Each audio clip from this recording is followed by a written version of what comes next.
Okay po. Ayan. Mainit ba? Mainit? Ha? O sige, bibili tayong bago. Ha? Ano yung bago? Mainit yata ka eh. Ha? Mainit yata ka eh. Bibili tayong bago. O, pati sa third floor, lagyan natin. Ano? Okay. O sige po. Ayan, dito po sa ating magkakaroon po ng tinatawag na tatlong generations of one faith. Ha? Tatlong generation. Meron pong anak, meron pong asawa o kanyang nanay at yung kanyang lola. Amen? Si Timothy, si Louie, at saka si Eunice. Ha? O, hindi ko maalam kung sino dalawa. Basta yung nanay, saka yung kanyang nanay, saka yung kanyang lola. Okay? So, 2 Timothy 1:5. 2 Timothy 1:5. Ang sabi po nito, when I come to remember the unfeigned faith that is in thee, which dwell first in thy grandmother, sino? Lois. Ayan. Si Lois. And thy mother, Eunice. Eunice. Ha? And I am persuaded that in thee also. Ayan. Okay? So, dahil po, merong tatlong generation sa kanila, andaw po ang kanyang lola na si Lois at ang kanyang nanay na si Eunice. Okay? Bakit? Sino isa? Timothy. Di ba? Siyempre siya ang Timothy dito. Kaya, I am persuaded in ang sabi po di also tungkol kay Timothy. Kaya sabi po dito na inaalala ko ang pananampalataya, hindi pakunwari na nasa iyo na nagmamalagi muna kay Loida, yung pala, yung Lois Loida, Tagalog, ha? Na iyong lelan, at kay, papal si Eunice, English pa rin, Euneka, Eunice ha? Na iyong na ina, at ako'y naniniwalang lubos, nasa iyo rin naman. Okay? Now, sandali po ha, sorry ha, baka hindi nyo nakikita. Kasi, baka nagkakaintindihan nyo, akala nyo, hindi ko kayo masyadong nakikita, baka akala nyo. Amen? Diba? Kasi, bird na bird ang aking ginagawa eh. O, tingnan nyo, na nakita ko lang masyadong pwede ko nakita yung mga pangalan. Ha? Kaya, minsan po, makita nyo, maski yan yung Bible ko, lalaki ng mga ako para maging malakas eh. Diba? Para lumaki yung aking mga Bible, hindi ko makita eh. Ha? Kaya, tingnan nyo, kahit pa paano, nagbibigay tayo ng bagong Bible. Ayan, yung bago, Bible na isa, yung ating kaibigan dito ngayon. Ha? Kahit malaki, hindi ko makita eh. Pero at least, malaki pa rin. Amen? Now, sabi po rito, ang pagiging ina ay isang banal na pagtawag mula kay Yahweh. Hindi lamang ito, tungkol ito ay misyon na may walang hanggang epekto. Okay? So, kaya dito, sabi niya, magkakaroon sa ating God o Yahweh, ang isang ina ay may kakayahan humubog ng buhay at hinaharap ng kanyang mga anak. Yan. So, syempre, ngayon, Mother's Day ngayon. Ha? Amen? Sino mga Mother's Day? Taas ang kamay. Mother's Day. Oh, lakas yun, nakita eh. O, yan. O, makita. Lahat ng mga Mother's Day. So, tamang-tama. Ngayon, yung mga lola naman, ayan, lola, ayan, si ating Karina, di ba? Si ating lola ano pa nga? Oh, Zila. Okay? At yung sino pa mga iba dyan? Yung nakita eh. Ha? Pero sabi po rito, ang sabi nga po, una, a mother's faith foundational. Okay?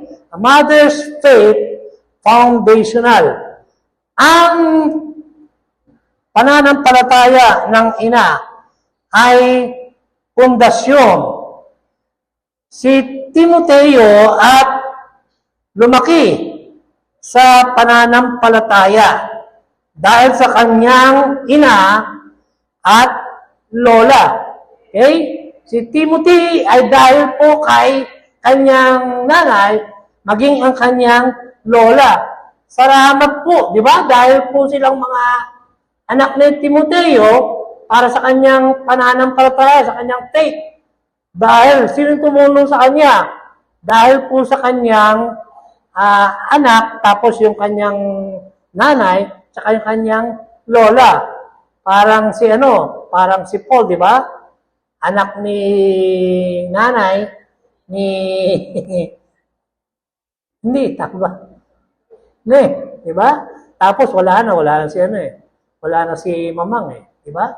Pero nakita nyo, maging yung aking lola, dati, matagal. Pero alam nyo po, mga minamahal, naisip ko po. Alam nyo po, nagpunta po kami rito nung 1988, I think. Noong 1988. Bagong-bagong nung nakapunta rito, pero po yung pong aking nanay, no? Nakapunta po rito dati. Si Mami Biring. Okay? Alam mo ba, di ba? Nakapunta po rito. Pero alam po niyo, mga minamahal, naisip po rito dito si nanay ko. Pero nung time na yun, nakakalungkot po. Pero nung time na yun, nakapunta po rito sa bus. Ha? Ang hindi ko lang maisip, kung kasama ko, nagpunta kami ng Las Piñas, tapos sumakay po ng Cubao, tapos nakapunta po rito sa Baliwag. Di ba? Hanggang sa Gapan. Pero pagkatapos po noon, nakauwi pa po dyan sa kanyang bahay. Pero kahit pa po hirap na po noon, nakapunta para mapunta kanyang makapunta rito sa Agapan. Dahil nag-uumpisa po lang magkaroon ng preachers, di ba?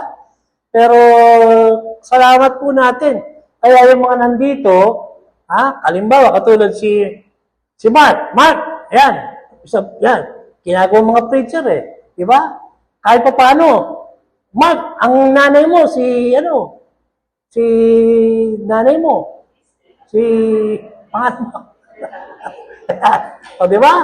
O, pati lola. O, kita mo? Di ba, amen? O, parang si Timothy. Meron kang nanay, tsaka meron kang lola. O, di ba? Kaya dapat ganun O, tingnan mo, parang si Paul, si Ning, tsaka wala si Mamang. Pero, hindi nga si Paul tas ikaw, nanay. Di ba? Hindi mo alam Sabi ko nga Di ba? Si Paul, tapos nanay, anak mo, mothers nga di ba? Tatlong ang generation, hindi mo alam O tapos si Mamang, wala na. Patay na di ba? Pero ganun talaga kaya ngayon, tingnan nyo, kaya ngayon, magkakaroon Kaya dito po, sinasabi po na ito, si Timoteo ay lumaki. Lumaki saan? Sa pananampalataya. Amen? Sa pananampalataya. Kaya noon, makikita natin, sa pananampalataya. Ngayon, dito po makita rin natin na ang sabi po rito, dahil sa kanyang ina at lola. Amen? Dahil po sa kanyang ina at lola. So, ibig sabihin, yung kanyang nanay at kanyang lola, merong pananampalataya. Amen? Kaya alam po ni Pablo. Si Pablo, ginagawa po yan, di ba? Kaya ginagawa ni Pablo para kay Timoteo at sa kanyang kay Louie at sa Eunice. So, dito po, sa tahanan, nagsisimula ang pananampalataya. Okay? So, bago ang simbahan, iglesia, ang unang guro, may natututo ang bata. Nakikita kaysa naririnig. Kaya makikita natin. Kaya naalala ko tuloy. Tingnan nyo si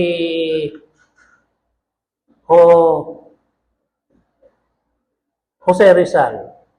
Si Jose Rizal. Diba? Nung bata, ginagawa ng kanyang ginagawa na mga school, di ba? So, ganyan, ginagawa para sa kanya. So, dito po, kaya sabi po nito, kaya po dito sa Proverbs 22, verse 6. Proverbs 22, verse 6. Kaya po niya, sabi niya, train up in a child the way he should go, and when he is old, he will not depart from it. Amen? Ang sabi daw niya, bakit daw? Turuan mo ang bata. Tinuturuan ang mga bata. Kaya, salamat. Tingnan nyo, kahit pa paano. Yung mga ginagawa mga bata, di ba? Nagpupunta dyan, pinupunta. Kaya kumakanta dito. Kahit pa paano. Di ba? Kaya si Lonnie Lee, punta sa mga bata, ginaganong agad. Tinutulungan. Kahit pa paano. Tayong lahat. So, kaya nga po, kaya tingnan nyo, salamat po, yan, pagkayang third floor, pwede na. Makakapunta dyan, maglikot na sila. Pwede na. Di ba? Amen? Para dyan makakapag-gawa. Kahit pa paano. Kaya po dito, sabi nga po dito, turuan mo ang bata daan na dapat niyang lakaran.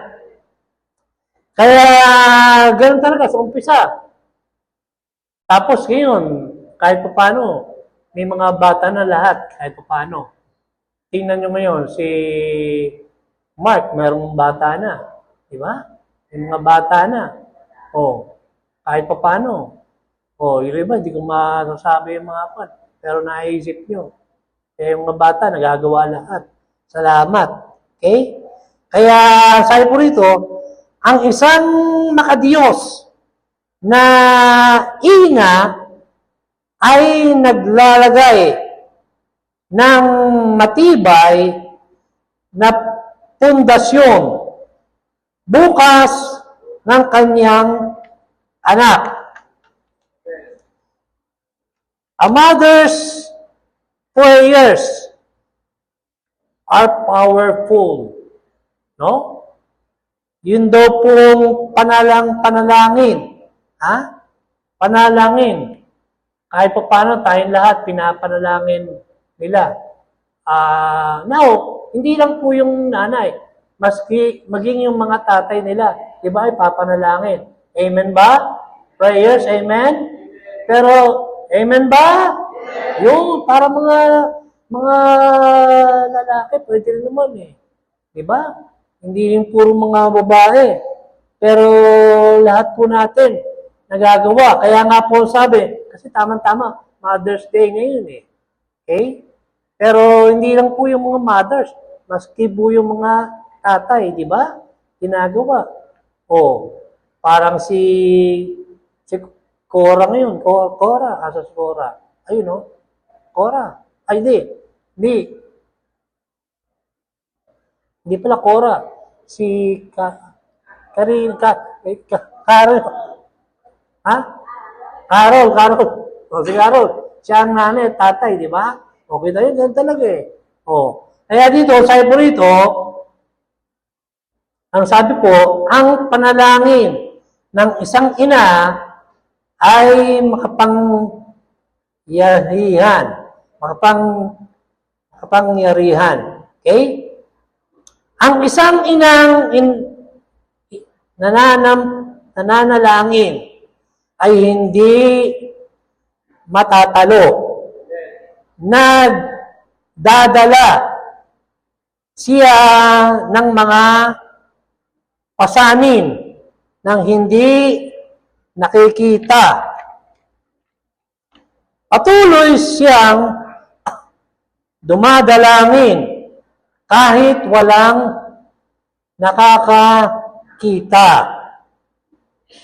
So, maraming buhay ang nabago dahil sa panalangin ng ina. Okay, amen?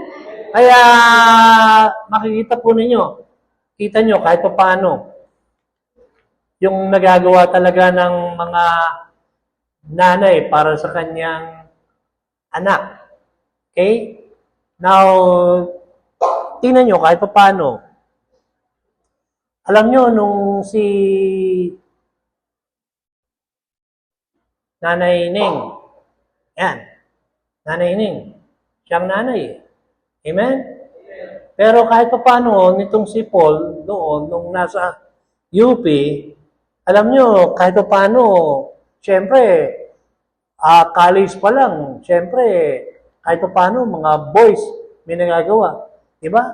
Kahit pa paano, nagawa po niya yung nakapag-yosi. Alam nyo? Amen? Diba? O, sino hindi? Baka hindi. O, baka hindi. Kahit pa paano. Kahit pa paano, nakagawa rin dati. Diba? Maski nung high school, nagagawa ko. Kahit ba ngayon, nung inaanak na nga si Tuti, nung Juan, sabi ko, ano kaya, mag-yosi ng bata? Diba? Sabi ko, diba? Ganun talaga. Diba ganun ginagawa sa mga hospital eh. Diba? Binibiro ko eh. O, kaya nga biniburo ko. Nung pinunta nga si General Alonso, nung nagpupunta sa hospital, nagkakaproblema. Sabi, ano kaya mag-yosi? Binibiro ko. Pero ibig sabihin, ito pong si Paul, nung UP, ay nag-yosi nga. Ngayon, sabi ngayon, nung mga taga-Baliwag, sabi, di ba? Baliwag ba sabi? San Miguel. San Miguel sinabi sa'yo. Sabi niya, si ano Paul, sabi niya, hindi, gagkaroon. Tapos yun, tingnan nyo, wala na. Ganun talaga eh. Nagapusi, di ba? Amen? Amen? Hindi katulad ngayon. Iba talagang, iba, ginagawa pa. Ganun talaga eh. Pero ngayon, wala pala. Pero sabi po rito, ang sabi niya po dito,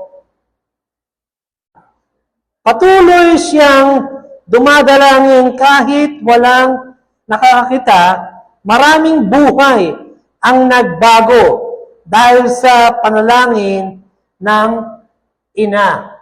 Yan. So, lahat nagagawa talaga ng mga ina para sa kanyang mga anak. So, hindi lang puro son and daughter. Kahit paano, 'di ba? Pwedeng maging lalaki o babae. Amen? So, tingnan niyo kahit paano yung Atanasio, puro mga boys eh. 'Di ba? Puro boys eh. Tama? Ha? 4, 'di ba? 4 o 5? Baka 4 pa 5. Baka naman 5 kay Lito. 4 ba talaga? Dito, 4 ba talaga? 4 dito? Talagang dito, baka 5. Sabihin mo, ha? Baka hindi mo alam, ha? Malay mo. Kaya ako sorry lang, ha? Malay, hindi ko alam, eh. Di ba? Kaya sabi po rito, James 5:16. Sabi po sa James 5:16, ano sabi niya?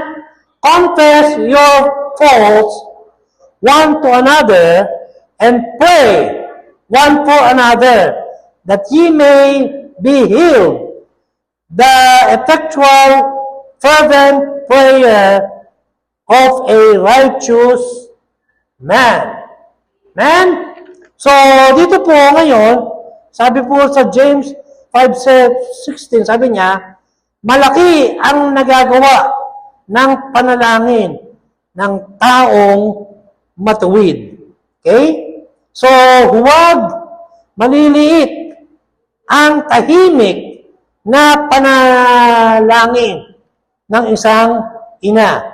Hindi kahit pa paano. Huwag natin sasayangin. Alam nyo, yung iba, usually, masyadong ginagawa lang yung tatay eh. Di ba? So, pero hindi dapat na ganun. So, yung iba kasi, mas lagong ipinapakita lang yung tatay eh. Di ba? Pero yung nanay, sabi niya, huwag maliliitin ang tahimik na panalangin. Sino? Ng isang ina. Amen? Pero tingnan nyo lagi diyan sa mga graduation o diyan sa mga ginagawa sa ano. Usually, sinong pinapupunta para magka-picture? Puro laging tatay ang pinapagawa. Ha? Napansin nyo? Pero tingnan nyo, yung dapat yung mga nanay eh. Amen? Diba? Tama ba? Oh, hindi puro lalaki lang eh. Pati babae, 'di ba? Kaya nga po sabi niya, huwag maliliitin ang tahimik na panalangin ng isang ina. Bakit daw tungkol sa mother's strength comes from Yahweh? Maraming ginagawa. Pero alam nyo, babasahin ko sana sa Proverbs 31 eh. Kaya lang napakahaba eh. Diba? Makikita nyo sa Proverbs 31, makikita nyo napakarami ng mga babae.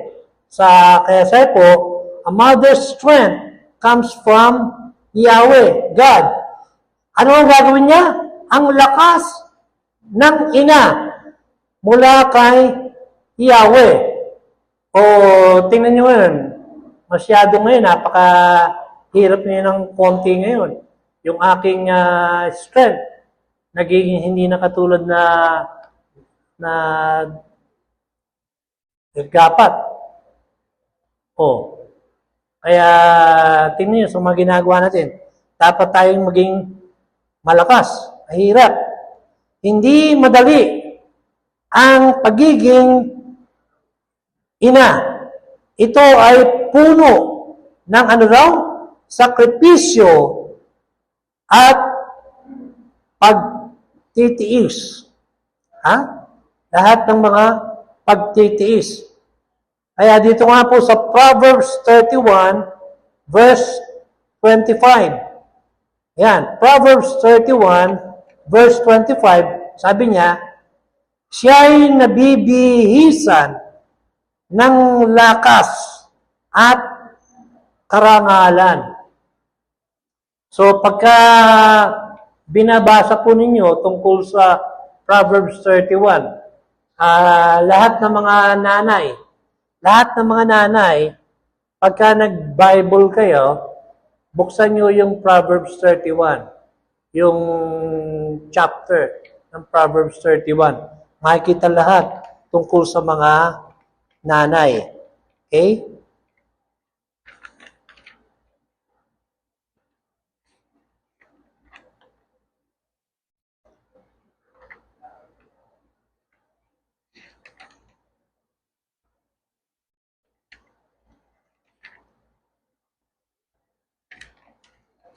So, Proverbs 31 verse 25, strength and honor are her clothing. She shall rejoice time to come. Lakas sa gitna ng pagsubok. Lakas mapagtawad. Magpatawad. Ha? So, kaya lagi pagka nagpupunta nga kami ni nanay, di ba? Pagpupunta kami lagi before. Kaya tingnan nyo, dahil ngayon, pagpupunta sa mall, dyan sa Walter, o kaya sa Robinson, sabi ko kay nanay, sige, dyan na ako. Ikaw na mag-ano. Ha? Ikaw na lang pumunta doon. Ikaw dyan. Ako dito na lang. Maski nung dati po, bago po nangyari sa akin, maski dyan sa mall, sa SM, pupunta, sabi ko, ikaw na lang, dyan na lang. Dyan lang ako sa Starbucks, okay na, doon lang ako. Diba? Pero kaya tingnan nyo, sabi ko, si nanay, sabi niya, kayang-kaya. Ha? Kayang-kaya. Diba? Kayang-kaya. Mga nanay, magkaroon ng strength. Amen? Kayang-kaya. Mga bahay. Nagagawa eh. Tama ba? Amen? Kaya nga po dito, strength and honor are her clothing, and she shall rejoice time to come. Lakas, magmahal kahit nasasaktan. Ang tunay na lakas ay nanggagaling kay Yahweh. And then sa pang-apat po, ayan, sabi nyo, pang-apat, a mother's influence is eternal. So, a mother's influence, eternal. Bakit? Ang impluensya ng ina ay walang hanggan. Ba, amen? Kaya ang itinatanim ng ina ngayon ay aanihin sa hinaharap. Ang mga aral ay nagiging ugali. Ang ugali nagiging pagkatao. Ang pagkatao ay nagiging kapalaran. So, in Galatians 6, verse 9, ang sabi niya, in Galatians chapter 6, verse 9, and let us not be weary in well-doing, for in due season we shall reap if we faint not. Bakit daw? Sabi dito, ng Tagalog, huwag tayong manghina. Ha? Kahit pa paano, nagagawa ng malakas. Ha? Amen? Kaya tinyo, ang aga-aga, kahit pa paano. Pero ngayon, medyo nahihirapan ako ngayon. Dati, ang aga kong mag-umpisa 4, 5, diba? Alas 4, alas 5. Lalong-lalo na sa third floor, pumupunta sila Elvis dati. Kahit paano, nag-uumpisa na ako. Alas 4 hanggang alas 5. Pero ngayon, tingnan nyo ngayon, kahit paano, ngayon, nakakatulog na ako kahit paano. Nagpapahinga. No? Siyempre ngayon, kahit paano, pero tingnan nyo.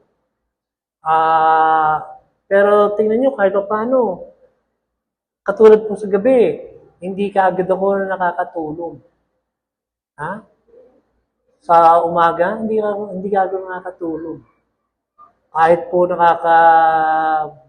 nagpapakita po ako sa mga sa mga tinitingnan po yung mga ginagawa ng mga pananampalatayang iba. So, naipapanalangin kahit pa paano. So, kaya po dito, ang sabi po rito, huwag tayong maghina sa paggawa ng mabuti. Maaaring hindi agad nakita ang bunga, pero ang lahat ng ginagawa ng ina ay may kabuluhan. Sa lahat ng ina, kayo ay mahalaga sa mata ni Yahweh. Ang inyong mga sakripisyo, luha, at panalangin ay hindi nasasayang. So, yung mga sakripisyo, sabi po, ano paano? Yung mga sakripisyo, lahat. Kaya ginagawa nga po, maski nga po sabi ito, luha at panalangin. Kaya, kahit pa paano, ako nga sa gabi, kahit pa paano, dahil hindi nga po kagad nakakatulog, sabi ko, pwede naman nakakahiga, pero nakakapag-pray kahit pa paano. Di ba? Dati noon, sabi nila, dati noon pagka natutulog, tapos pagpe-pray, nakakatulog. Di ba? Di ba yung iba? Di ba yung iba? Nagpe-pray, nakatulog, pero nakakatulog. Pero ngayon talagang hindi talaga. Kaya ngayon, kaya tingnan nyo, kahit pa paano, tingnan nyo ngayon, ito ngayon, no? Nakita nyo, si Kuya Sito. Kuya Sito, tingnan mo. O si Kuya Sito, marami ng puti. Di ba? Kuya Sito.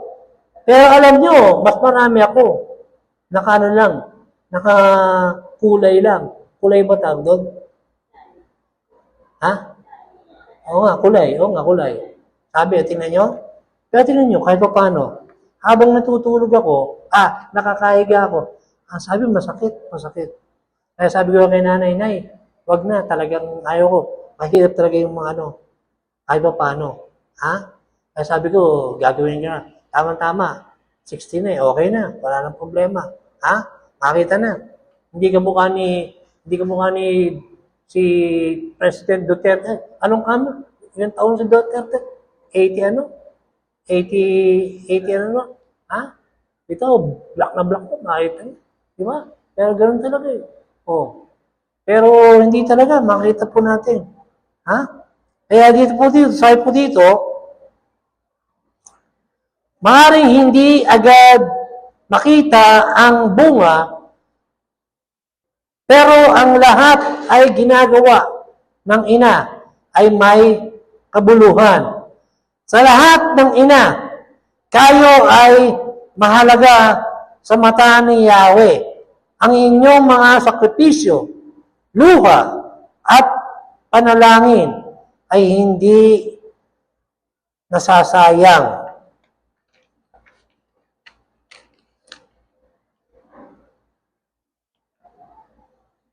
Sa lahat, anong mangyayari? Sa lahat, igalang ang inyong ina. Igalang ang inyong ina. Ipagpasalamat sila. Ipanalangin sila. Mga ina, magpatuloy sa pananampalataya, panalangin at pagmamahal. So lahat ng mga nandito, tama-tama mga Mother's Day. Sana po hindi lamang basta kung anong ginagawa para sa kanila. Diba? Lahat, marami tayong nagawa para sa kanila. Kaya nga po ang mga anak, ipakita ang paggalang at pagpapahalaga. Amen po ba? Kaya nga po, yung mga yon, tama-tama, Mother's Day ngayon. Kaya ngayon, makikita nyo, punong-puno ang Mother's Day. Kasi tama-tama dahil lang sa mga pagkain lang eh. Di ba? Punta-punta, pero hindi lamang po yun. Marami po itong nagagawa para sa kanila. Amen po ba? Kaya tamang-tama po tayong lahat magkaroon ng Mother's Day. Salamat po dahil kay Timoteo, nagkaroon po ng kanyang sa nanay, saka sa kanyang lola. Kaya lahat ng mga nandito, nagawa po natin para sa atin. Amen? O sige po, tama na po yun. Okay.